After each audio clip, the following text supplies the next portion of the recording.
और बड़ी खबर आपको बता दें, खुफिया एजेंसी के हवाले से बड़ी खबर आपको बता दें, जहां पर पुंछ इलाके में आतंकियों का हमला बड़े गेम प्लान का एक हिस्सा है और इसी गेम प्लान में पाकिस्तान और चीन शामिल है। बड़ी जानकारी इस वक्त की आपको दे रहे हैं। दरअसल भारत ने गलवान में चीन के साथ झड़प मामले में, दरअसल ये खबर आपको बताएंगे कि आखिर पुंछ में जो है क्या कुछ हो रहा है, इसमें चीन कनेक्शन किस तरीके से निकलकर सामने आ रहा है और किस तरीके से आतंकवादियों को अफगान जो हथियार है वो दिए गए थे। लेकिन इन सब के बीच में एक सबसे बड़ी खबर आपको बता दें, संसद सुरक्षा चूक मामले से जुड़ी हुई, जहां पर आरोपी नीलम को यूएपीए कानून के तहत दर्ज एफआईआर की कॉपी दिए जाने के निचली अदालत के फैसले के खिलाफ दिल्ली पुलिस ने दिल्ली हाईकोर्ट में याचिका दाखिल की है। आज दिल्ली हाईकोर्ट इस मामले में सुनवाई कर सकती है। तो बड़ी जानकारी इस वक्त की आपको दे रहे हैं।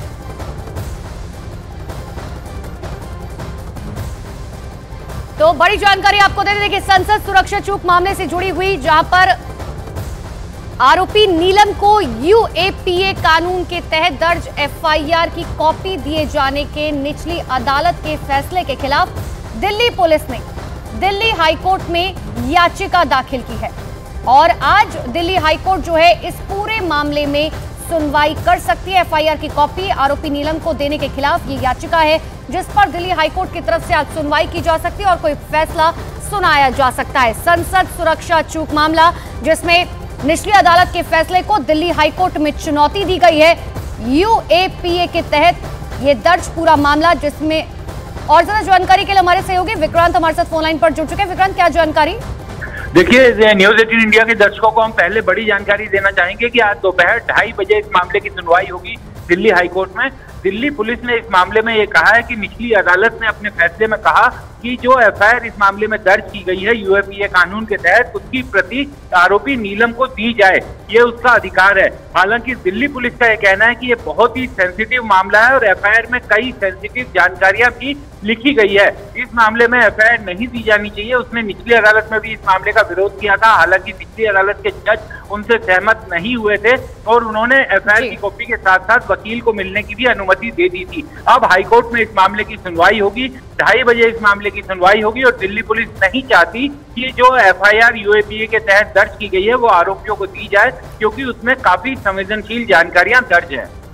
बिल्कुल विक्रांत, लौटेंगे आपके पास। फिलहाल के लिए बहुत बहुत शुक्रिया, तमाम जानकारी के लिए नजर बना के रखिएगा, फिर लौटेंगे आपके पास। तो बड़ी जानकारी इस वक्त की आपको दे रहे थे। दरअसल संसद सुरक्षा चूक मामले से जुड़ी हुई ये बड़ी खबर आपको बता रहे थे और अब एक बार फिर से बात कर लेते हैं खुफिया एजेंसी के हवाले से बड़ी खबर जो पुंछ से रिलेटेड है। देखिए, पुंछ इलाके में आतंकियों का हमला बड़े गेम प्लान का एक हिस्सा है और इस गेम प्लान में पाकिस्तान और चीन शामिल है। ये किस तरीके से अब आपको बताते हैं। दरअसल भारत ने गलवान में चीन के साथ झड़प के बाद जम्मू कश्मीर से सेना को हटाकर लद्दाख में डिप्लॉय किया था।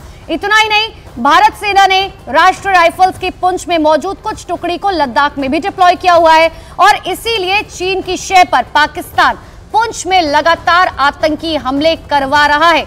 आप समझिए, पुंछ इलाके में मौजूद जंगल में 20 से 25 आतंकवादी छिपे और वहां से वो भारतीय सेना पर अब लगातार हमले कर रहे हैं। हालांकि भारतीय सेना वहां अपनी चौकसी बढ़ाकर 20 आतंकवादियों को अब तक सफाया कर चुकी है। पाकिस्तान में अगले साल 8 फरवरी को चुनाव होना है और ऐसे में वो भारत के साथ तनाव बढ़ाकर उम्मीदवारों के लिए देश में समर्थन जुटाना चाहता है। तो बड़ी जानकारी आपको दे रहे हैं।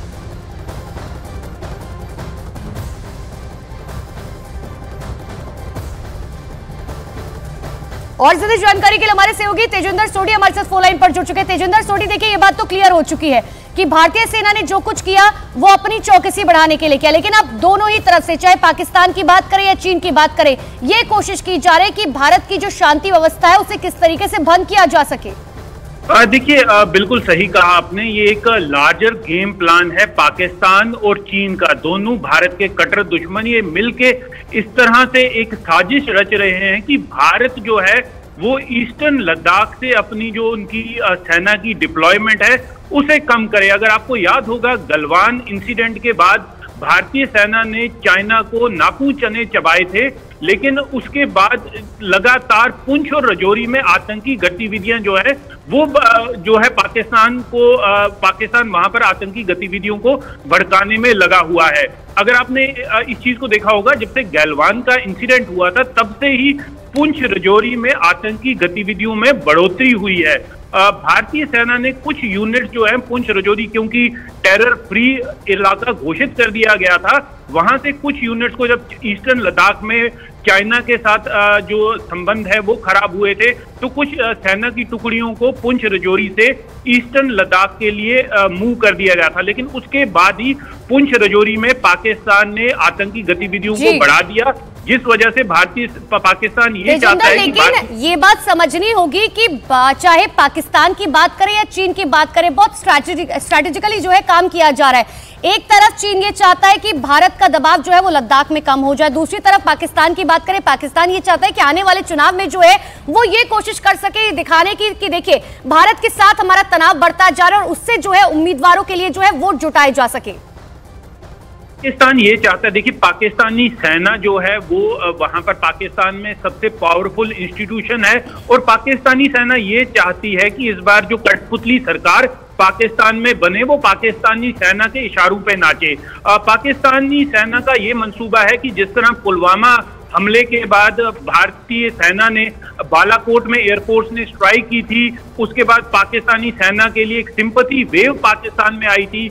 उड़ी हमलों के बाद भारतीय सेना ने सर्जिकल स्ट्राइक की थी, तो पाकिस्तानी सेना ने उसके लिए भी पाकिस्तान में ना सिर्फ चंदा इकट्ठा किया था, लेकिन पाकिस्तानी सेना ने वहां पर एक सिंपैथी वेव को हासिल किया। अब पाकिस्तानी सेना ये चाहती है कि फरवरी 8 को जो पाकिस्तान में चुनाव होने वाले हैं, तो पाकिस्तानी सेना के जो कैंडिडेट्स हैं, जो कठपुतली कैंडिडेट्स हैं, उनके समर्थन के लिए पाकिस्तान ये चाहती है कि भारतीय सेना उस तरह की कोई कार्रवाई करती है। बहुत सोची समझी रणनीति के तहत जो है चीन और पाकिस्तान की तरफ से ये सब किया जा रहा है। फिलहाल के लिए बहुत बहुत शुक्रिया तेजिंदर, आपके पास तमाम जानकारी के लिए फिर लौटेंगे आपके पास।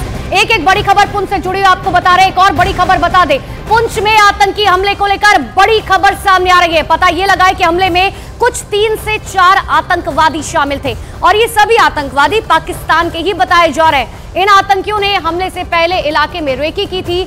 आतंकियों ने हमले के लिए पास की एक पहाड़ी पर पहले से ही पोजीशन ली हुई थी, क्योंकि घना जंगल ये है और वहां से जवानों की गाड़ी पर लगातार फायरिंग की गई। फिलहाल इस वक्त इलाके में बहुत ही सख्त तरीके से सर्च ऑपरेशन चलाया जा रहा है। सुरक्षा बलों के जवान पुंछ के डेरा की गली इलाके में चप्पे चप्पे की तलाशी फिलहाल ले रहे हैं, क्योंकि देखिए अगर आप इस इलाके को गौर से देखेंगे, जो तस्वीर हम आपको दिखा रहे हैं, बहुत घना जंगल ये है और पहले से ही पूरे इलाके की रेकी की गई थी। ये आतंकवादी जो यहाँ पर मौजूद थे, इन्हें पता था कि सेना के जवानों का काफिला जो है वो यहाँ से इतने बजे गुजरेगा और ठीक उसी समय जो है हमला किया गया। और फिलहाल जो जानकारी है, 4 जवान हमारे शहीद हो चुके हैं। पुंछ आतंकी हमले में 3 से 4 आतंकवादी शामिल थे, लेकिन अब फिलहाल भारतीय सेना ने पूरी तरह से मोर्चा संभाला हुआ है। चप्पे चप्पे पर चेकिंग की जा रही है। तस्वीरें भी आपको जो दिखा रखी है और सीधे लिए चलते हैं आपको ग्राउंड जीरो पर। मेरे 2 सहयोगी लगातार मेरे साथ बने हुए हैं, कोमल और रिफत मेरे साथ बने हुए। सबसे पहले कोमल का रुख कर लेते हैं, क्योंकि कोमल जो है उसी जगह पर मौजूद है जहां पर यह आतंकवादी हमला हुआ और हमारे 4 जवान शहीद हो गए। कोमल, फिलहाल जो है वहां पर क्या कुछ किया जा रहा है, किस तरीके से सर्च ऑपरेशन जारी है? देखिए, सर्च ऑपरेशन चप्पे चप्पे पर चल रहा है। आपने इलाके को सुबह की पहली किरण से हमने न्यूज 18 इंडिया की तस्वीरों में आपको दिखाया कि किस तरीके से सर्च ऑपरेशन जो है वो चप्पे चप्पे पर चल रहा है। घरों में तलाशी इवन चल रही है। अभी अभी हमें पता चला है कि पुलिस के एक वरिष्ठ अधिकारी हैं जो बाकी अपने साथियों के साथ लोगों के घरों में तलाशी ले रहे हैं, क्योंकि जिस इलाके में ये हमला हुआ है वहां पे आसपास दूर दराज के इलाकों में लोगों के घर भी हैं। तो आतंकी कहां से आए, किसके घर से आए, कितने बजे आए, क्योंकि दोपहर का वो समय था, दिन दोपहर को वो निकले हैं, हथियार उन्होंने उठाए होंगे। तो इस तरीके से कहां से वो आए हैं, क्या स्थानीय लोगों की उनकी मदद? हाँ, ये खबर सामने आई है कि कुछ OGW जो कि स्थानीय यहाँ के रहने वाले हैं, उनकी मदद से वो भागे भी हैं, क्योंकि यहाँ पर रैकी की थी। जिस तरीके से आप बता रही है, देखिए उससे एक बात तो साफ है कि ये जो आतंकवादी है इनको बहुत अच्छे से पता था कि ये इलाका जो है किस तरीके से का है।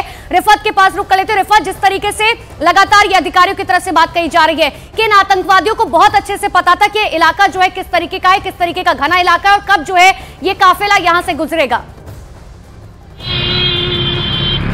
देखिए, पहले मैं आपको बता दूं कि आप स्नाइपर डॉग्स जितने भी यूनिट्स में हैं उनको सर्विस पे लगा दिया गया है ताकि मिलिटेंटों की तलाश की जा सके, और एरियल सर्विलेंस बहुत ज़्यादा बढ़ा दी गई है और ड्रोन्स जो हैं उनकी खिदमत ली जा रही है ताकि मिलिटेंटों का पता चल पाए। तो बड़ी खबर यह है कि जितने भी यूनिट्स हैं आर्मी के और जो भी स्नाइपर डॉग्स वहां पे हैं उनको लाया जा रहा है और जंगलात में सर्च की जा रही है बड़े पैमाने पे। जैसा मैंने कहा कि पीर पंचाल फॉरेस्ट रेंज एक बड़ा रेंज है और वहां पे घुसपैठ की कोशिशें की जा रही है। पहले भी मैंने कहा था कि पहले ज्यादा घुसपैठ की कोशिशें कश्मीर घाटी से हो रही थी, गुरेज से लेके गुलमर्ग सेक्टर तक, लेकिन जब फेंसिंग यहां पे बढ़ा दी गई, विजिल बढ़ा दिया गया, आर्मी के यूनिट्स एस्टैब्लिश किए गए, बंकर एस्टैब्लिश किए गए, उसके बाद पिछले 3 साल से लगातार उस पार से कोशिश हो रही है कि घुसपैठ जो है वो राजौरी और पूंछ में कराई जाए, मुगल रोड के जरिए जो है साउथ कश्मीर मिलिटेंटों को पहुंचाया जाए, क्योंकि जो फॉरेन मिलिटेंट्स आते थे नॉर्थ कश्मीर में वो उस पार से यहां नॉर्थ कश्मीर से आते थे, लेकिन साउथ कश्मीर जो है